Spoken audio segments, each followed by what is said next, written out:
Hey, Larry in Arp, Texas. Hey, Larry, it says you want to disagree with me. What's up? Yeah, the GPD came out today at 3.2%. Right, annualized for the first quarter. Yep. And we got more jobs than workers. Seems like Trickle Down Economics is working just like it did in the 80s.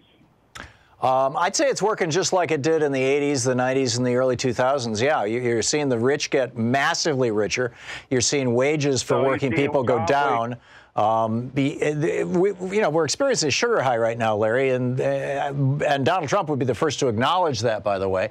As long as the Fed keeps interest rates artificially low and is flooding money into the economy, they're holding back the crash. But I'm telling you, the crash of 2008 was never resolved. We threw $23 trillion at banksters and billionaires and quote, bailed out the economy. But the whole thing, in my opinion, is a farce. The underpinnings, the structural stuff underneath our economy, you can't run an economy on, do you want fries with that? No.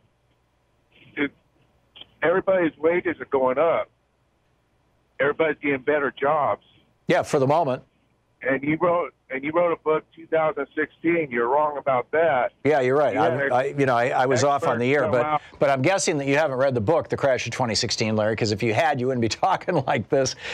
You know that what I was talking about. Well, I don't even need to go through the whole thing. It's obvious you're completely missing the point. The structural stuff in our economy, the thing, what an economy works from. An economy is driven by consumers having the ability to buy things. And what has happened over the last 40 years as a result of trickle-down economics is that consumers have had to turn to debt. We have more consumer debt now than ever in the history of the United States.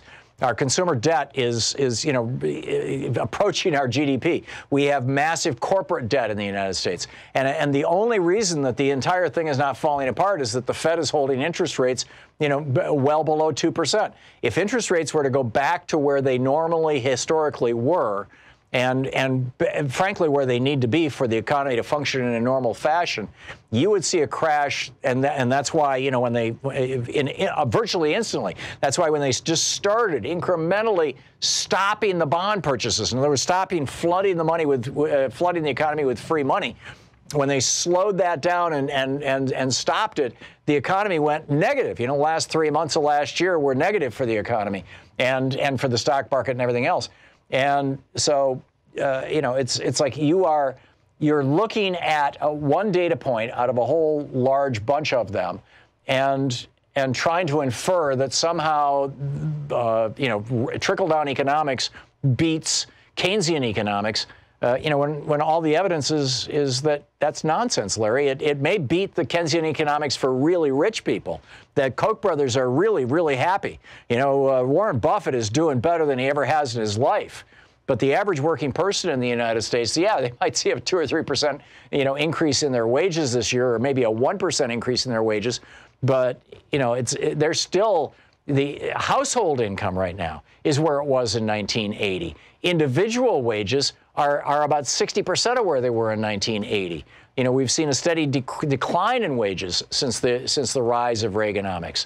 And it's only the fact that two people are working in a household now, when in 1980 it was typically one person working, that households have been able to stay online. So, Larry, I'm not buying whatever you're selling.